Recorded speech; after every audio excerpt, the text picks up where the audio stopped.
খুব গরম পড়েছে, কতদিন এত গরম, বাপরে বাপরে। দেখো আমি ছাদে এসেছি, এক বোতল জল নিয়ে এসেছি, আর ভিডিও বানাবার জন্য কিছু সরঞ্জাম নিয়ে এসেছি, দেখতে পাচ্ছ ওখানে রেখে দিয়েছি।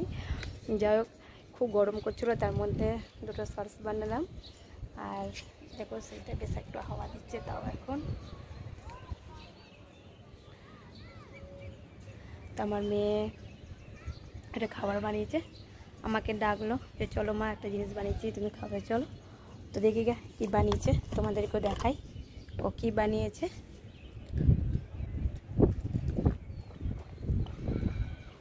এমনি করে জল কার কার খেতে ভালো লাগে বলো, পুরো গা ভিজিয়ে?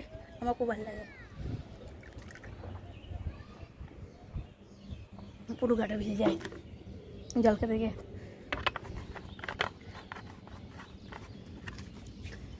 এই গ্রীষ্মকালে বেশি ভালো লাগে, এমন করে জল খাই না পুরো একদম গলা শুধু ভিজিয়ে ফেলি।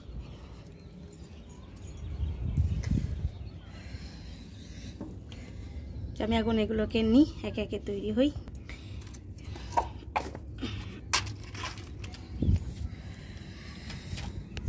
খুব গরম করছে, চল দেখি গা ও কি বানালো।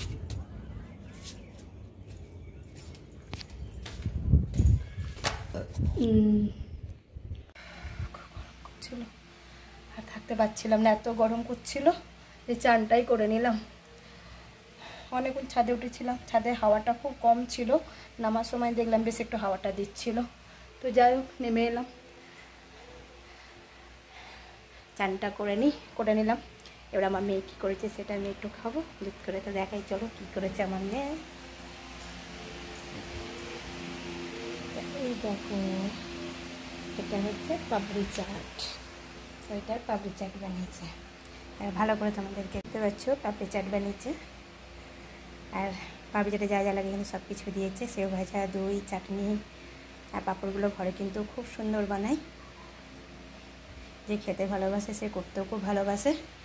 ও প্রায়, আমি তো ছাদে উঠেছিলাম আর ও তখন থেকে এটা বানাতে শুরু করেছিল, বানানো হয়ে গেল।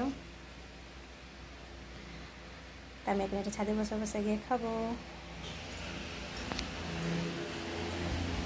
হয়ে গেছে তো, খাওয়া হয়ে গেল তো এর মধ্যে। ছাদের দিকটা কি সুন্দর লাগছে না, ছাদে চলে এলাম। বাপরে, একটাই চেয়ার নিয়ে এসেছিস, আরে চেয়ার নিয়ে আয়, আমি এটাতে বসি, তোরা নিয়ে আয়।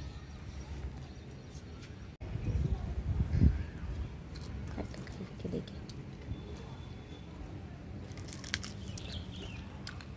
খুব ভালো আছে।